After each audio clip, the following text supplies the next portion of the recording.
അങ്ങനെ ഹൈദരാബാദിലെ beautiful landing ഒക്കെ കണ്ടതിന് ശേഷം ഹോട്ടലിലോട്ട് പോയി. പാസഞ്ചേഴ്സ് എന്ന ചോക്ലേറ്റൊക്കെ പൊട്ടിച്ച് കഴിച്ച് ഹോട്ടലിലൊക്കെ ഉണ്ടായിരുന്ന ആർട്സും ക്യൂട്ട് സാധനങ്ങളൊക്കെ നോക്കിയിരിപ്പായി. Hello, welcome back to my channel. My name is Hasna and I am your cabin crew. അപ്പോൾ ഇന്ന് എൻ്റെ കൂടെ ഉണ്ടായിരുന്ന ക്രൂ ഭയങ്കര സ്വീറ്റ് ആയിരുന്നു. ഞങ്ങൾ രണ്ടുപേരും കൂടി പ്ലാൻ ചെയ്തിട്ട് പുറത്ത് പോവാണ്. അപ്പോൾ അടുത്തുള്ള ഗോൾക്കണ്ട ഫോർട്ടിൽ പോകാമെന്നാണ് നമ്മൾ പ്ലാൻ ചെയ്തത് കേട്ടോ. ഈ ഹോട്ടലിൻ്റെ തൊട്ട് ഫ്രണ്ടിൽ തന്നെ റെയിൽവേ സ്റ്റേഷനാണ് കേട്ടോ. അപ്പോൾ ട്രെയിൻ പോകുന്നതൊക്കെ നോക്കി കുറച്ച് നേരം നമ്മൾ നിന്നു.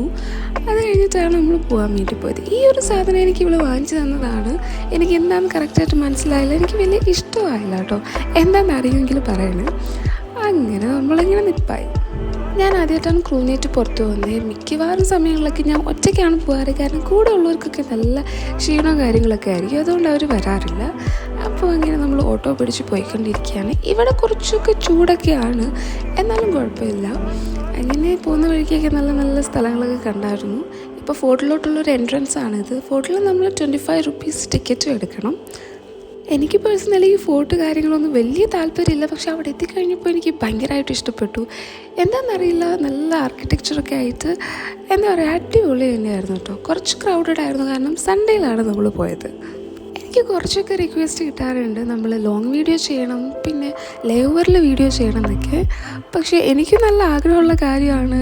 ഫ്ലൈറ്റൊക്കെ കഴിഞ്ഞ് വരുമ്പോൾ നല്ല ടയേർഡായിരിക്കും. വീഡിയോ എടുക്കുന്നതിനെക്കാട്ടിലും അത് എഡിറ്റ് ചെയ്യുന്നതാണ് കേട്ടോ ബുദ്ധിമുട്ട്.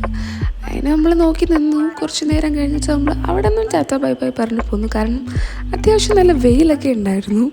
അതിന് നമ്മൾ ഹോട്ടലിൽ പോകാമെന്ന് തന്നെ വിചാരിച്ചു കേട്ടോ.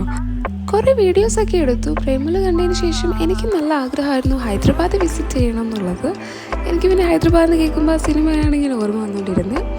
അതുകൊണ്ടപ്പോൾ അങ്ങനെ അത് വിസിറ്റ് ചെയ്യാനും പറ്റി. പിന്നെ നേരെ നമ്മൾ ഹോട്ടലിലോട്ട് തിരിച്ചു. ഹോട്ടലിൽ ചെന്നപ്പോൾ നല്ല വിശപ്പായിരുന്നു കേട്ടോ. അപ്പം പുറത്തുനിന്ന് നമ്മൾ ഫുഡ് ഓർഡർ ചെയ്തായിരുന്നു.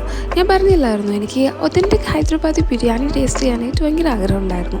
അപ്പോൾ അതുകൊണ്ട് തന്നെ അടുത്തുള്ള ലോക്കൽ സ്റ്റോറിൽ നിന്ന് നമ്മൾ റിവ്യൂ ഒക്കെ നോക്കി വാങ്ങിച്ചു. സൊമാറ്റോയിൽ ഓർഡർ ചെയ്തത്. അതുകൊണ്ട് തന്നെ ഇത് ഓപ്പൺ ചെയ്യാനായിട്ട് നല്ല ബുദ്ധിമുട്ടായിരുന്നു. പിന്നെ കടിച്ചൊക്കെയാണ് ഓപ്പൺ ചെയ്യേണ്ടതെന്ന്. ഇങ്ങനെയാണ് ഏകദേശം ആ ഒരു ബിരിയാണി ഇരിക്കുന്നത്. എനിക്കെന്താ പറയുക, ഇഷ്ടപ്പെട്ടു. ഭയങ്കര ടേസ്റ്റുള്ളതായിട്ടൊന്നും എനിക്ക് തോന്നിയില്ല, അറിയത്തില്ല. എനിക്ക് ഇഷ്ടപ്പെട്ടു, കുഴപ്പമില്ല, നല്ല ഫില്ലിംഗ് ആയിരുന്നു. പിന്നെ അതും കഴിച്ചു കഴിഞ്ഞ് ഉറങ്ങി. അത്രയേ ഉള്ളൂ. ബൈ.